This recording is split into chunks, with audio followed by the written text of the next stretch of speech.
If you want to quickly spice up your eyes but you don't have a lot of time, follow this tutorial. Grab your everyday bronzer and just any eyeshadow brush, it doesn't really matter, and just get that all over the brush. Then what I want you to do is start moving the bronzer back and forth from the center to the end of your eye. And continue to do that until you're happy with how it looks. As you can see, I have a little bit of eyeshadow on right now, but this look is so perfect that it goes with anything, so it's gonna work. Continue to move it until you're happy with the amount of pigment that you see. The trick to add a really big pop is to go right above your eyelid and just slowly diffuse it. Don't add any more bronzer. And just look at that already. It literally only took me a minute.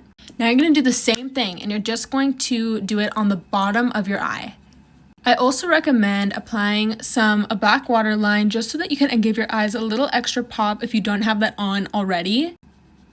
Lastly, what you want to do is grab a shimmery bronze highlighter and just apply that right where you applied that bronzer, and it's just going to really tie the look together. This is what it looks like, and then I'm just applying it right over, and it just blends so seamlessly with the entire look.